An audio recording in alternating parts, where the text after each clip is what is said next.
नमस्कार दोस्तों, मैं रस्तोगी स्वागत करता हूं आपका एक बार फिर से बी एकेडमिक्स पे। इस वीडियो में हम देखने वाले क्लास 12th की जो हमारी ज्योग्राफी है उसका फर्स्ट बुक मानव भूगोल के मूल सिद्धांत। ये इस बुक का चैप्टर नंबर 3 है। इसका नाम है जनसंख्या संगठन। तो चलिए ये चैप्टर नंबर 3 शुरू करते हैं। जनसंख्या संगठन। जनसंख्या संगठन इस चैप्टर का पहला हमारा टॉपिक है लिंग अनुपात। लिंग अनुपात किसे कहते हैं आइए देखते हैं।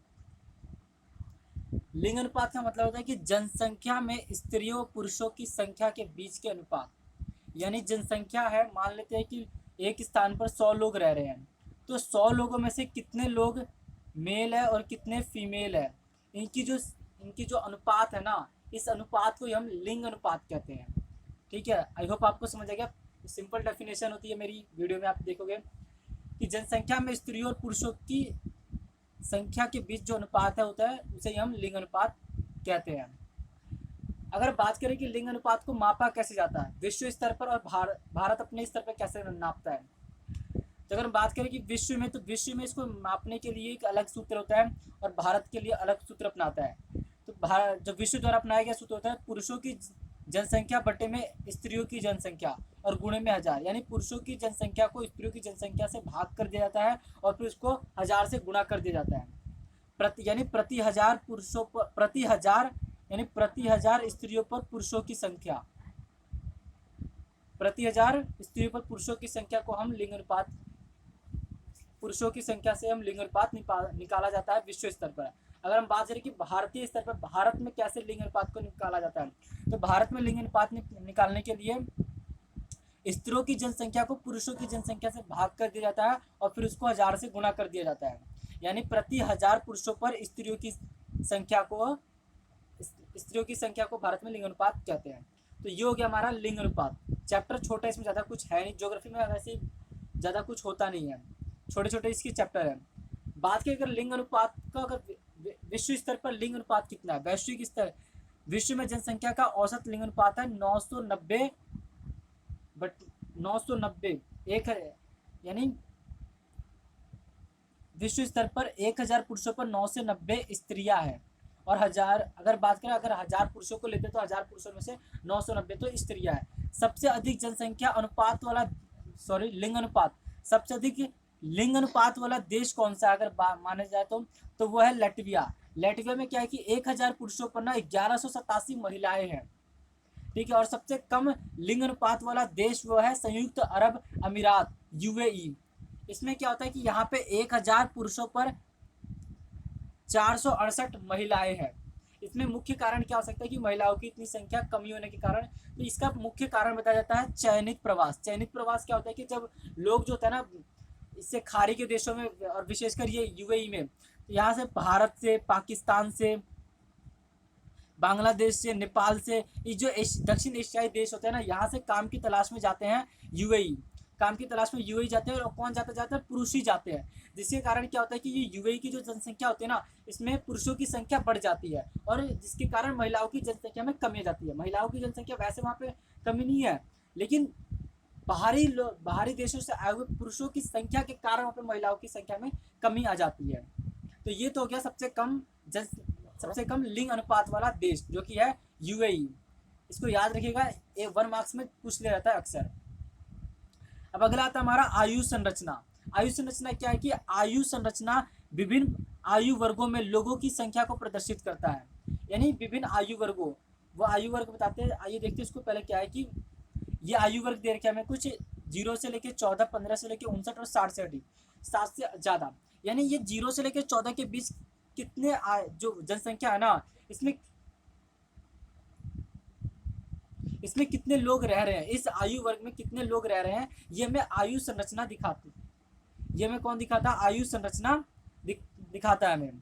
तो देखते हैं कि 0 से लेकर 14 वर्ष के जो बच्चे होते हैं, इनका इसमें क्या है कि इस आयु के वर्ग के जो बच्चे होते हैं ना, ये अपना भरण पोषण के लिए, आवास के लिए और शिक्षा के लिए, ये क्या करते हैं, आवास के लिए, भरण पोषण यानी खाने पीने के लिए और शिक्षा के लिए अपने माता पिता पर ही निर्भर रहते हैं। और इन्हें ये जो जनसंख्या होती है ना, जो 0 से लेकर 14 वर्ष के बीच होती है, इनको, इस जनसंख्या को संभावित जनसंख्या कहते हैं, क्योंकि ये भविष्य में बड़े होकर, युवा होकर देश के विकास में योगदान देते हैं। इसलिए इन्हें भविष्य की जनसंख्या भी कहा जाता है, संभावित जनसंख्या कहते हैं इसको। अगली जो हमारा आयु वर्ग आता है वो है 15 से लेकर 59 वर्ष, ये जो वर्ग होता है ना जनसंख्या का, इसमें क्या ऐसे कार्यशील जनसंख्या क्या है, क्योंकि इसमें ज़्यादातर युवा होते हैं और ज़्यादातर लोग इस वर्ग के कार्यरत होते हैं, किसी कोई ना कोई काम कर रहे होते हैं, किसी ना किसी क्रियाकलाप में संलग्न होते हैं। ये सभी आर्थिक गतिविधियों में शामिल होते हैं और देश के विकास में अपना योगदान दे रहे होते हैं। और अगला हमारा आयु वर्ग आता है 60 वर्ष से अधिक। 60 वर्ष से अधिक में ये जो जनसंख्या होती है इसको हम वृद्ध जनसंख्या कहते हैं, क्योंकि इसमें क्या होता है कि लोग की उम्र जैसे जैसे उम्र ढल बढ़ती जाती है वैसे उनके शारीरिक रूप से वो कमज़ोर भी होने लगते हैं, वो अन्य गतिविधियां करने में सक्षम नहीं होते हैं उतना। तो ये क्या थी, ये अपने जीवन यापन के लिए भी दूसरों पर आश्रित होते हैं। इसके साथ साथ ये इन्हें नई नौकरियां नहीं दी जा सकती, क्योंकि वो उन नौकरियों को करने में नहीं कर सकते, उन नौकरियों को जो उनको दी जाएगी, क्योंकि वो उतने सक्षम नहीं है। तो ये हमारा हो गया आयु संरचना, जो कि 3 आयु संरचना में दी गई है। अब हमारा अगला आता है टॉपिक वृद्ध होती जनसंख्या, यानी जो जनसंख्या है वृद्ध होती जा रही है, जनसंख्या में जो वृद्ध लोगों की संख्या बढ़ती जा रही है। तो इसका क्या मतलब है कि जनसंख्या का वृद्ध होना एक ऐसी प्रक्रिया जिसमें बुजुर्गों की संख्या जनसंख्या के अनुपात की दृष्टि से बढ़ जाती है। यानी जो मान लेते हैं कि जनसंख्या किसी स्थान की जनसंख्या 100 है और इस 100 में से 60 से ज़्यादा लोग बुजुर्ग है, तो इसमें क्या है कि जनसंख्या जो है ना वृद्ध हो चुकी है, क्योंकि यहाँ पे बुजुर्गों की संख्या ज़्यादा है। जबकि इसलिए इसे क्या कहते हैं, वृद्ध होती जनसंख्या इसको कहा जा सकता है उस क्षेत्र को, क्योंकि उस क्षेत्र की जनसंख्या वृद्ध होती जा रही है। तो इसके क्या प्रभाव हो सकता है, ये देखिए, वृद्ध जनसंख्या के दुष्प्रभाव होते हैं। इन्हें एक तो नौकरी नहीं दी जा सकती, क्योंकि उस नौकरी को करने में सक्षम नहीं होते हैं। दूसरा क्या, जैसे जैसे उम्र ढलती है शारीरिक रूप से कमजोर हो जाते हैं, जीवन यापन के लिए दूसरों पर आश्रित होते हैं, खुद अपने आप काम नहीं कर रहे तो उनके पास उतने संसाधन नहीं होंगे, पैसे नहीं होंगे जिससे अपना जीवन यापन कर सके, तो वो अपने जीवन यापन के लिए दूसरों पर ही आश्रित होंगे। इनकी स्वास्थ्य संबंधित सेवाओं के लिए ज़्यादा ध्यान देना पड़ता है, उसके लिए धन खर्च करना पड़ता है। जिस देश में वृद्ध जनसंख्या का अनुपात ज़्यादा होता है ना, जहाँ पे लोगों की जनसंख्या में ज़्यादातर लोग वृद्ध है, तो उस देश की आर्थिक स्थिति ना धीमी पड़ जाती है, आर्थिक गति धीमी पड़ जाती है, क्योंकि वहाँ पे कार्यशील जनसंख्या है ही नहीं, ज़्यादातर जनसंख्या तो वहाँ पे वृद्ध ही है। तो वृद्ध जनसंख्या बढ़ने के कारण उस देश की आर्थिक विकास भी धीमी हो जाती है। वृद्ध जनसंख्या बढ़ने से कार्यशील जनसंख्या का अनुपात भी कम हो जाता है। ठीक है, तो ये कुछ कारण, ये जो परिणाम हो गए या प्रभाव हो गए जो कि वृद्ध जनसंख्या के कारण उत्पन्न हो रहे हैं।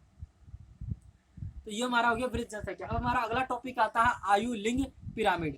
आयु लिंग पिरामिड क्या देखते हैं, आयु लिंग पिरामिड अलग अलग आयु वर्गों में स्त्रियों और पुरुषों के अनुपात को दर्शाता है। हमने आयु वर्ग पढ़ा था, आयु वर्ग हमने तीन आयु वर्ग पढ़े, ये रहा।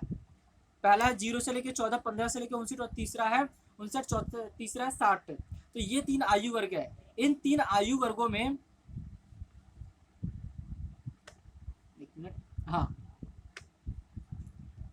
इन 3 आयु वर्गों में ना आयु वर्गों में स्त्रियों और पुरुषों की संख्या कितनी है, यानी 0 से लेकर 14 वर्ष के बीच कितने स्त्री पुरुष हैं, 15 से 59 के बीच कितने स्त्री पुरुष है, 60 से अधिक में कितने स्त्री और पुरुष है। ये हमें कौन बताता है, ये हमें आयु लिंग पिरामिड बताता है। तो चलिए आइए आयु लिंग पिरामिड देखते हैं। इसके प्रकार ये 3 तरह के होते हैं आयु लिंग पिरामिड। एक तो होती है विस्तारित होती जनसंख्या। ठीक है, इसमें क्या होता है कि ये तो इसका आकार जो होता है ना, ये जनसंख्या का, इस पिरामिड का, तो ये होता है त्रिभुजाकार का होता है, त्रिभुजाकार। आप देख सकते हैं फोटो में एक त्रिभुज जैसा बन रहा हो, एक त्रिभुज जैसी आकृति बन रही है, तो इसका आकार कैसा होता है, त्रिभुजाकार होता है। ठीक है, जन्म और मृत्यु दर बहुत ज़्यादा होती है इस पिरामिड में, यानी इस आयु पिरामिड में जो लोग आते हैं यहाँ पे क्या होता है कि मृत्यु दर ज़्यादा होता है और जन्म दर भी ज़्यादा होता है। शिक्षा का स्तर निम्न होता है, विकास में तकनीकी का स्तर भी निम्न होता है, और ज़्यादातर जो लोग होते हैं ना इस जनसंख्या में, वो खेती से जुड़े होते हैं, खेती जैसे कार्य कर रहे होते हैं। और इसमें भी अगर बात करें तो ज़्यादातर देश आते हैं अफ्रीकी देश, जैसे लाइबेरिया, सूडान, नाइजीरिया, जिम्बाब्वे और बांग्लादेश। ये जो कुछ देश है जो कि इसमें आते हैं, इसमें से ज़्यादातर देश तो अफ्रीकी देश होते हैं विस्तारित होती जनसंख्या में। तो ये हो गया हमारा विस्तारित होती जनसंख्या, पहला पिरामिड। दूसरा पिरामिड हमारा स्थिर जनसंख्या। ये जो जनसंख्या होती है ना, स्थिर जनसंख्या, इसका ये घंटी के आकार की पिरामिड होती है। देख सकते हैं आप, एक घंटी बन रही है, एक घंटी के आकार की पिरामिड होती है। और इसमें क्या होता है कि जन्म दर और मृत्यु दर दोनों ही घटती है। जन्म दर में कमी आती है और मृत्यु दर में भी कमी आती है। जनसंख्या या तो स्थिर हो जाती है फिर धीमी गति से बढ़ रही होती है, या तो स्थिर हो जाएगी या फिर धीमी गति से बढ़ेगी। शिक्षा का प्रसार होता है और तकनीकी विकास होता है। एक तो शिक्षा, लोग शिक्षित होना शुरू हो जाते हैं और एक दूसरे को भी प्रेरित किया जाता है शिक्षित करने के लिए। उनको शिक्षा संबंधित अच्छी क्वालिटी की शिक्षा उपलब्ध कराई जाती है। तकनीकी विकास हो जाता है इस अवस्था में। बात करें अगर इसमें इसमें कौन कौन से देश आते हैं तो उसमें आता है भारत, रूस, ऑस्ट्रेलिया, चीन, मिस्र और ब्राज़ील। ये कुछ देश है जो कि इस अवस्था में आते हैं स्थिर जनसंख्या में। तीसरी हमारा पिरामिड है ह्रासमान जनसंख्या। ह्रासमान जनसंख्या ये जो होता है ना, ये पिरामिड होता है, ये पान के आकार का पिरामिड होता है। आप देख सकते हैं फोटो में एक पान जैसा आकृति बन रही है पिरामिड की। तो इसमें क्या होता है, जन्म और मृत्यु दर बहुत कम होती है। जन्म मृत्यु दर बहुत कम होती है। जनसंख्या या तो स्थिर हो जाती है या फिर घटती है, बढ़ती नहीं है जनसंख्या, या तो स्थिर हो जाएगी या फिर घटेगी। और ये जो जनसंख्या होती है ना, पूरी तरह से औद्योगिक व तकनीकी रूप से विकसित होती है। एक तो औद्योगिक होती है और तकनीकी रूप से बहुत ज़्यादा विकसित होती है। और ज़्यादातर जनसंख्या जो होती है शहरों में ही रहती है। अगर बात करें इस पिरामिड में या इस जनसंख्या में कौन कौन से देश आते हैं तो उसमें आता है Japan, Latvia, Sweden, Norway, Austria और न्यूजीलैंड। ये जो कुछ देश है ये जो देश है ये इस पिरामिड में, ह्रासमान जनसंख्या वाली पिरामिड में आते हैं। तो यहाँ पे हमारा ये आयु लिंक पिरामिड भी खत्म हो रहा है। इसके अलावा हमारा अगला टॉपिक है बहुत छोटे छोटे टॉपिक है, बुक में ज़्यादा कुछ इसके बारे में दे नहीं रखा। तो ये हमारा ग्रामीण नगरीय संगठन। ग्रामीण नगरीय संगठन क्या है कि जनसंख्या का वह हिस्सा जो गांवों और शहरों में रहता है उसे हम ग्रामीण नगरीय संगठन कहते हैं। यानी जनसंख्या में से कितने प्रतिशत लोग गांवों में और कितने प्रतिशत लोग शहरों में रह रहे हैं उसे हम ग्रामीण नगरीय संगठन कहते हैं। इसके अलावा था साक्षरता। अगला हमारा छोटा सा टॉपिक है साक्षरता। अगर बात में करें तो भारत में किस व्यक्ति को हम साक्षर कह सकते हैं तो वो है भारत में 7 वर्ष से अधिक वर्ष का आयु या 7 वर्ष से अधिक आयु वाला व्यक्ति जो किसी भी भाषा ठीक है, अपनी स्थानीय भाषा हो या मातृभाषा हो, किसी भाषा में पढ़ना लिखना या समझना जानता हो और उसे सामान्य अंक गणितीय प्रक्रियाएं आती है।